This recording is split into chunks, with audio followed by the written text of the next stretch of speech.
A year ago I decided to replace my Lenovo with another all-in-one. It took a year before I found this, which is the Dell OptiPlex 7780. Fantastic PC.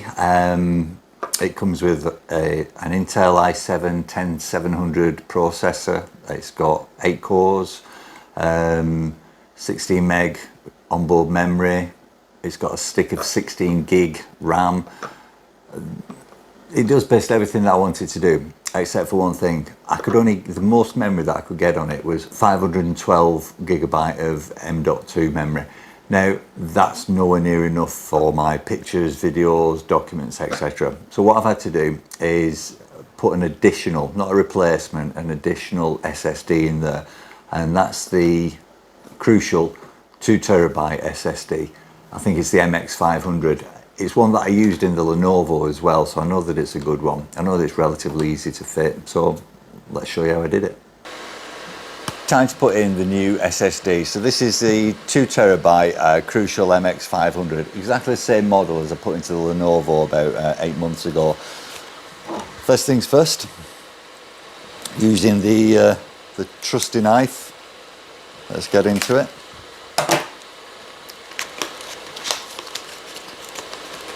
So this is off Amazon. They're really easy to fit, and then obviously when this has been fitted I can use the crossover lead then to transfer all the information. So let's get cracked on with that. First things first is to take the screen, or take the all-in-one off the stand, and I'm going to lay the screen down on a towel to protect it while I access the back. So it's powered down. Remove the plug from the back, and you just do the reverse of when we were putting it together. So this little clip here, going to hold the screen, to lift that up, and it should just pull off like that. We'll move that out of the way, we'll bring this round and we'll put it onto the towel. Right, so there we go. So that's not going to get damaged. So next, this should just push up and lift off. You've just got to remove that there, push it like that, and then it comes off. And if we have a look inside, this is where the SSD is going to go there. Right, let's remove the housing, and that's just a case of just pressing it at the side, pulling it through these guides. Right, we've got that, and if we get the SSD, so it's going to be going in like that. So what we need to do is turn it over and just make sure that these holes on the side, that they go into like that. You see that last one just slots in. So that's firmly held in the housing now, and what we need to do is just pop it back in there and push it forward.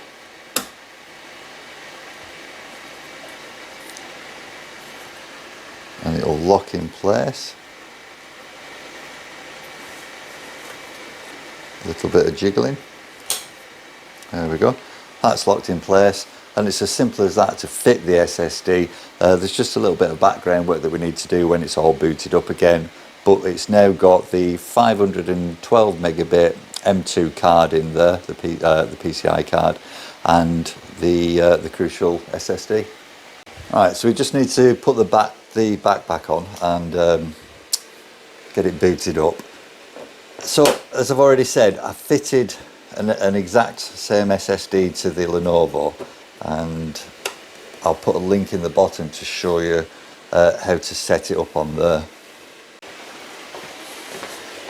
We'll just get it put back onto the stand.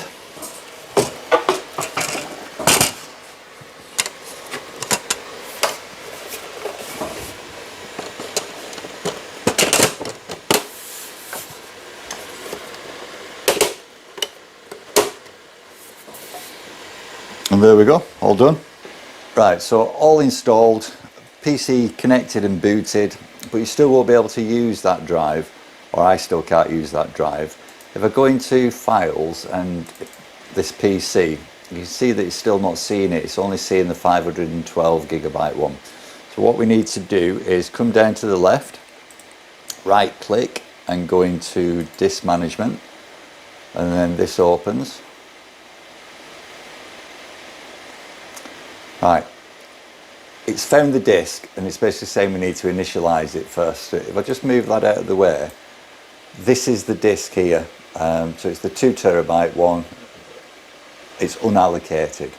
So what we're going to do is, it says that it's disk 0 there, disk 0 there. We're going to use this as a GPT GUID partition table. So we click on that. Now, if we right click on there, go into new simple volume, then a wizard opens up. Next, these two figures match up, these two numbers, which is correct. So next, the current hard drive is C.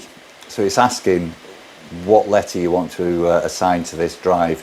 You can choose any letter you want, but obviously D follows C, so we're going to go with that one. Next, we want to format it, and we want to format it in the NTFS format. We're going to do a quick format. So next, and basically we just finished now. So this is what everything that we've selected there, and we just click finish. And now we should see, I'll just reduce that in size. There's the new volume there, 1.81 terabyte free. So that's the existing one with the Windows Pro OS on it, and there's the new volume. And this is what I'm going to put all the storage on for, as I said, the videos, pictures, documents, etc., etc. So the next step is to get the cable connected to the older PC and start transferring everything across. That's the new disk fitted and allocated. If you're going to carry on watching, then you'll see me actually using a crossover cable to transfer files from the old PC. You'll also see me allocating the save drive and save folders for existing things like videos and documents that currently save to the C drive, but we want them to save to the D drive. So carry on watching, or you've seen me fit an SSD drive, an additional SSD drive I should say. Alright, so transferring the data from one to another. So we're going to use the crossover cable. It's called a crossover cable because it is different to a normal LAN cable. A normal LAN cable is a pass-through cable, which basically means that, get that off, each of those is wired the same, and it goes from one to another. What happens with the crossover one is they're basically reversed so that they can communicate with each other. Now, if I undo this and connect them up, there's a little bit of wizardry that we've got to do on each of the PCs, but I'll walk you through that. The first thing is just to connect the two PCs together. You don't need to get a cable. You can either rewire one yourself, or you can get adapters so that you don't need to actually use another cable.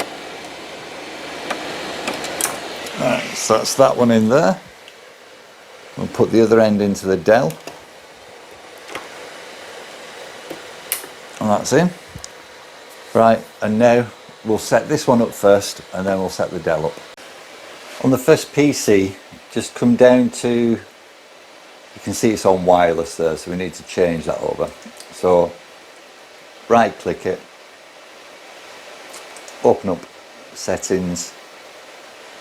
If you come down to the bottom, network and sharing. If you go into advanced sharing first, and just make sure that turn on network discovery, turn on file sharing, turn off password protected sharing, turn on sharing so that everybody's got it. Right, okay, so that should do that. if we go back up, we want to go over to the Ethernet. I'm just going to turn the Wi-Fi off. So change adapter settings, which is there.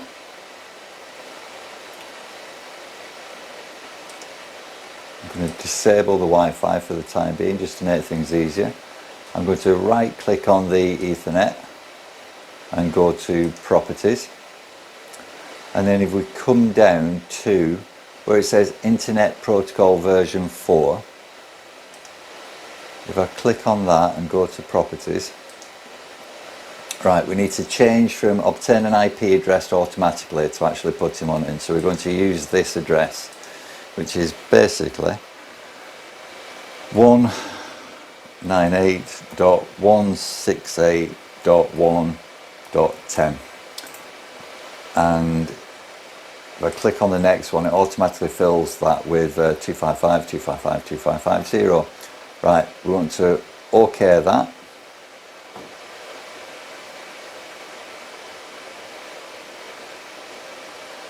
And then we want to do something very similar on the second PC. So I'm just going to leave that there and nip over to the second PC. Alright, so let's do the same on here with just a slight tweak. Go down to the settings there. What was that? Network and sharing first. Advanced sharing. So we've got turn on network discovery, turn on, that's okay. Turn on network discovery, turn on printing, and turn off password protected sharing. So we save those changes.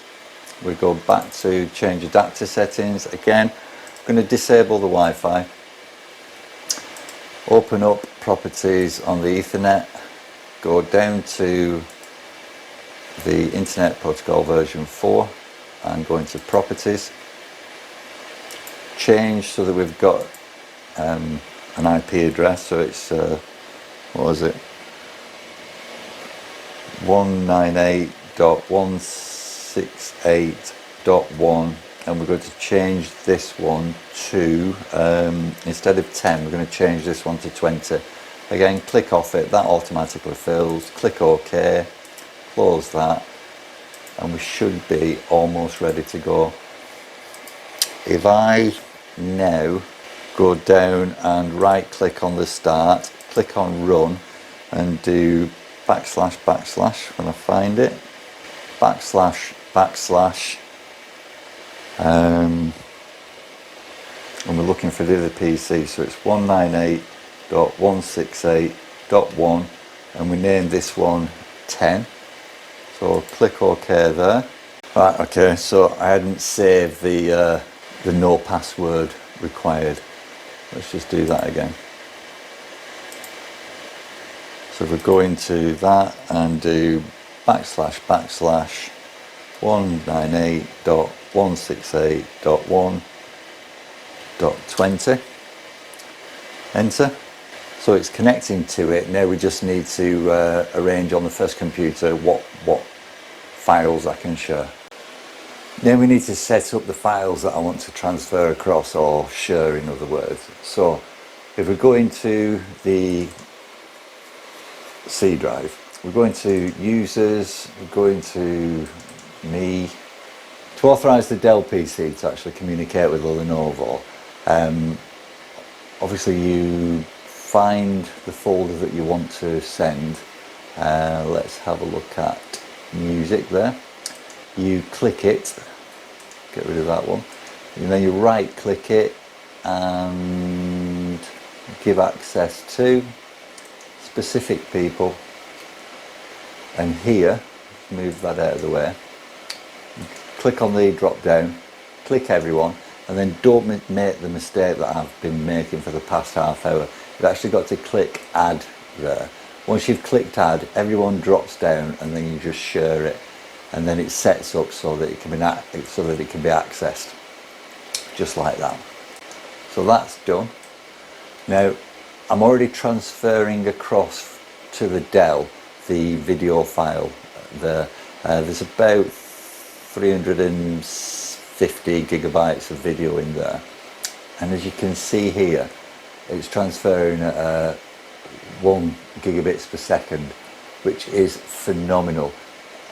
When I was doing it over the network the last time I did a PC upgrade, it was probably, it was so much lower. This is probably about 10 to 15 times faster than that. I'll just show it you over on the Dell.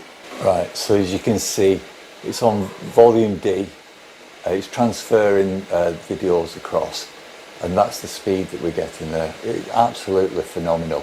If I open up a folder, there we go. So there's Lenovo All-in-One.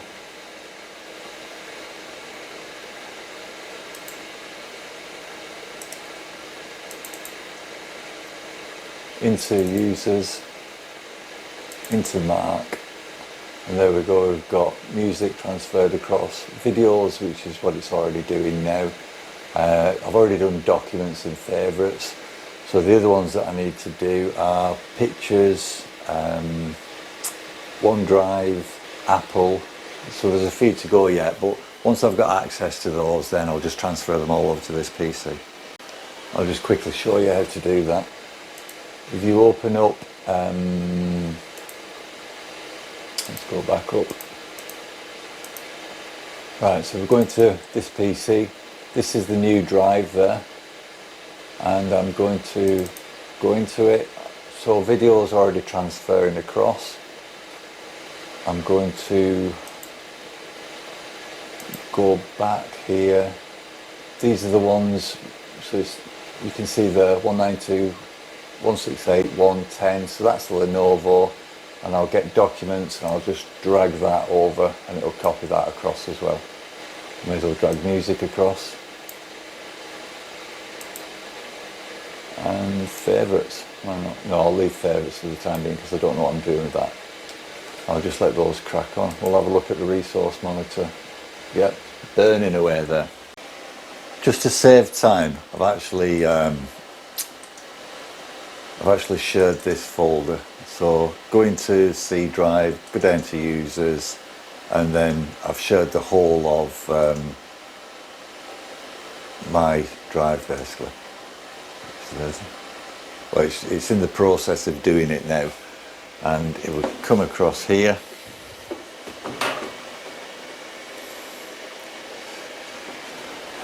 And if we come across it, it takes time for some reason, but it is populating this now. If I just refresh that, there should be some more on there. Yeah, there are a few more things on there. No idea why it takes time, but it does do. It's just one of those things. But anyway, this is all happening in the background. So just an overview of this, both file transfer and also the networking with the crossover lead. This bit, the registering with the PC about what can be shared, it takes an absolute age. I don't think I've done anything wrong, but it takes an age. So the video file, the music file wasn't too bad, but the video file's 300 odd meg, the pictures file's 300 odd meg. And what must happen is, on the PC that you're allowing access to, it must have to basically tick every file that's in that folder to say that, yeah, you can access this. So that takes an age. But this, with the crossover lead, compared to doing it over the air, wireless or through the plug, it's absolutely fantastic. Now, obviously, the one thing that I'll say about that is it's going from an SSD to an SSD, so it'll be reading fast and it'll be writing fast. If you're going from a standard hard drive to an SSD, it can only go as fast as the hard drive will allow, or as the slowest thing will allow. But this is superb. Definitely recommend it. And just to emphasise that, I've brought up the task manager just so you can see everything in the background.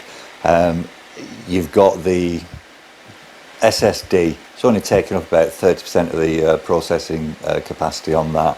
The Ethernet's booted out, so if you had a faster connection, you'd just be going so much faster again. Nothing on the CPU, nothing on the memory. Yeah, great. Right, so we're transferring the data across from the Lenovo onto this one. And as I've said, the information that is storage, which is basically pictures, videos, music, etc., etc. That's going to be going on the D drive, and programs are going to be going on to the C drive.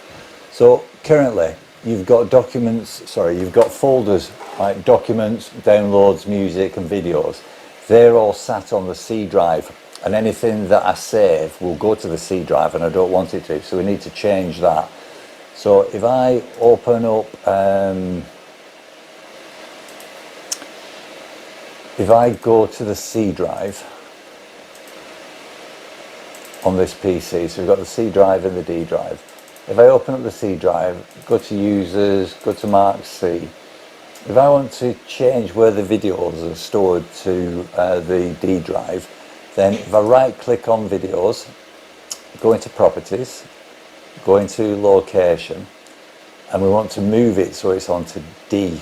So I'm going to move onto this PC,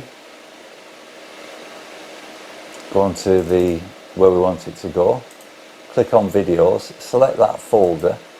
Now any videos that are stored will go into the D drive, which is perfect, and we'll just do the same for music as well. So let me apply that.